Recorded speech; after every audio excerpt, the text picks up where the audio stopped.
নমস্কার, top news at 10 নিয়ে আপনাদের সাথে রয়েছে আমি প্রিয়াঙ্কা। আচ্ছা, যারা জলদাপাড়া জাতীয় উদ্যানে গেছেন জানেন সেখানকার একেবারে 50 বছরের পুরনো যে আকর্ষণীয় বাংলো হলং বাংলো, সেই বাংলোতে গতকাল রাতে আগুন লাগে। রাত 9টা নাগাদ আগুন লাগে। আর তারপরে দেখুন আগুনের সেই লেলিহান শেখা, সেই বিভীষিকাময় সেই রাতে যেখানে পুড়ে ছাই হয়ে যায় জলদাপাড়া জাতীয় উদ্যানের এই হলং বাংলো, আগুনে একেবারে ভস্মীভূত হয়ে যায় পুরো বাংলোটি। আমরা জানি এই বাংলোটি 50 বছরের বেশি পুরনো এবং পর্যটকদের মূল আকর্ষণ এই হলং বাংলো, যেটি পুরোটি কাঠের বাংলো।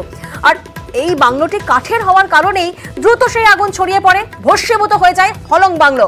প্রতিনিধি পার্থ এই মুহূর্তে আমাদের সঙ্গে রয়েছেন, সরাসরি পার্থ থেকে জানবো। পার্থ, প্রথমে তোমার থেকে জানার চেষ্টা করবো যে আগুন রাত 9টা নাগাদ লাগে, দমকল বাহিনী কখন এসে পৌঁছয়, কিভাবে গোটা বাংলোটি আগুনে ভস্মীভূত হয়ে ছাই হয়ে গেল?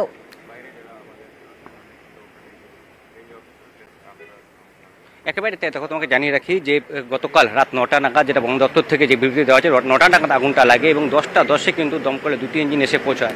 অথচ এই জলদাপাড়া যে ন্যাশনাল পার্ক, তার থেকে কিন্তু এই ফালাকাটা বা হ্যামিল্টনগঞ্জের দূরত্ব বড় জোর আধ ঘন্টা, কিন্তু কেন এত সময় লাগলো তা নিয়ে কিন্তু উঠছে প্রশ্ন। এবং তোমাকে এই মুহূর্তে আমরা সরাসরি চলে যাচ্ছি, পিসিসিএফ এসছেন এখানে ইনভেস্টিগেশনে, তার সঙ্গে সরাসরি এসির যে আউটডোর ইউনিট আছে ওটা বার্স্ট করেছে।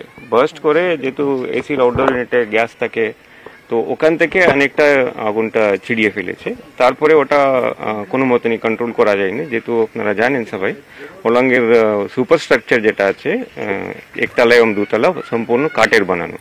তো কাঠের একবার আগুন লাগলে ফির ওটাকে মানে কেউ কাছেই যেতে পায়নি, মানে লোকজন, আমাদের স্টাফ প্লাস মাহুদ পাতাওয়ালা, ওখানে যত ফ্যামিলি আছে সবাই চেষ্টা করেছে।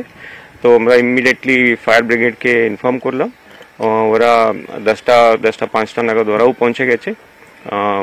যেহেতু কাঠ এত তাড়াতাড়ি আগুন ধরে দিয়েছে অলরেডি, তো ওটাকে আর মানে বাঁচানো যায়নি।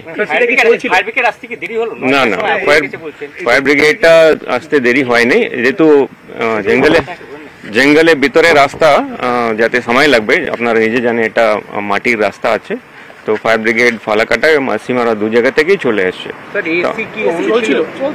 না না, এসিটাও সবই বন্ধ ছিল, শুধু বাইরের লাইটগুলো, যেটা কম্পাউন্ডের লাইটগুলো, ওগুলোই অন থাকে পাড়া দেওয়ার জন্য। এসি যারা মানে আমাদের স্টাফরা যারা প্রত্যক্ষদর্শী আছে, ওরা এরকম বলেছে কি যারা আগুন নিবানোর চেষ্টা করছে, ওরা বলছে কি প্রথম যখন আগুন লাগিয়েছিল ওরা ফায়ার এক্সটিংগুইশার দিয়ে যখন চেষ্টা করলো, তারপরে ওরা নিভাতে পারেনি। তারপরে কিছু মিনিটের মধ্যেই এসিটা ওখানে বাইরের ইউনিটটা বার্স্ট করে আগুনটা আরো বেশি লেগে গেছে।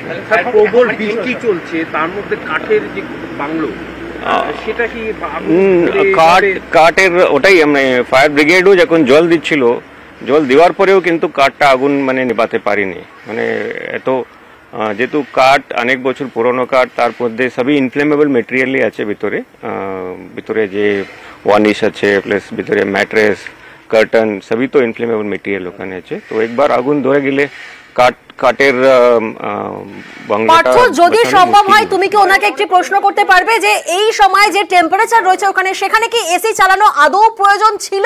এসি চললো কিভাবে?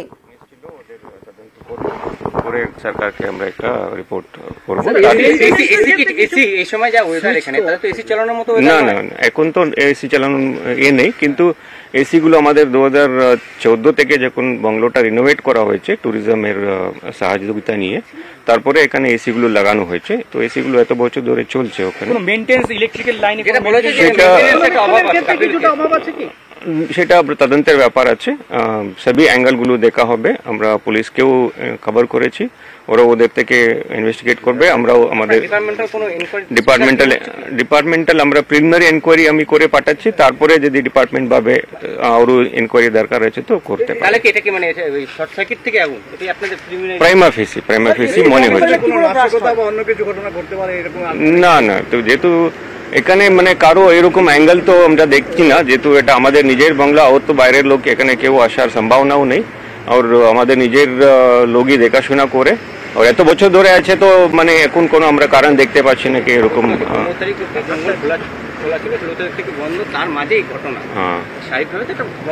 না, এটা তো ওইদিকে দেখলে তো খুবই আমরা ফরচুনেট কি ওখানে টুরিস্টরা ছিল না ওই টাইম, আদারওয়াইজ তো আরো দুর্ঘটনা ঘটতে পারতো, ওইদিকে ফর্চুনেটলি বলে আমি ভাবছি। স্যার এসি সুইচ অফ থাকলে ওটা আমরা ইলেকট্রিক্যাল ওদের ওপিনিয়নটা নিব কি কারণ হতে পারে। আমরা এখন প্রাইমা ফেসি বলছি, কোনো অন্য অ্যাঙ্গেলটা আমরা রুল আউট করবো না, যেহেতু আমরা ইলেকট্রিক্যাল এক্সপার্ট তো নেই, কিন্তু আমরা ওদের ওপিনিয়নটাও নেব। আগুন কি এখন পুরোপুরি নিয়ন্ত্রণে? এখন তো রাত্রেবেলায় মানে ও তো অলরেডি 1 ঘন্টার মধ্যে সবকিছু জ্বলে গেছে, মোস্টলি মানে 1 ঘন্টার মধ্যেই। না 1 ঘন্টা 10 মিনিট যখন কভার দিলে তো ওদের তো ওখান থেকে আসতে তো সময় লাগবেই, তো ট্রাভেলিং ডিস্টেন্স তো থাকবেই। আর এখানে যে রাস্তা এই যে আপনার 12-14 কিলোমিটার রাস্তা, এটা তো ট্রাভেল করতেই নর্মাল গাড়িতেই আধ ঘন্টা লেগে যায়। স্যার আমাদের প্রবেশের কোনো অনুমতি হবে? আমরা একটু ছবি, অর্থাৎ তুমি শুনলে যে কি কারণে আগুন লেগেছে, প্রাথমিকভাবে যেটা অনুমান যে শর্ট সার্কিট থেকে কিন্তু আগুনটা লেগেছে।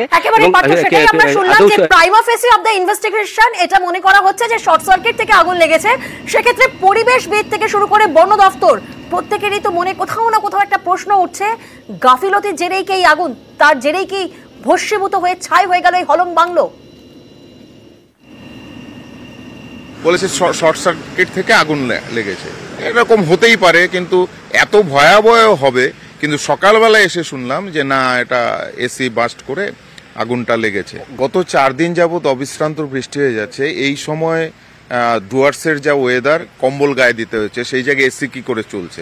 আর 16 জুন থেকে সকাল থেকে জঙ্গল বন্ধ 3 মাসের জন্য, 90 দিনের জন্য, সেখানে পর্যটক থাকার কথা না, তাহলে এসি চলবে কেন? না চলে থাকে তাহলে বাস্ট হবে কি করে? অনেক কিছু ইন্ডিকেট করছে যে কিছু না কিছু ওখানে হয়েছে।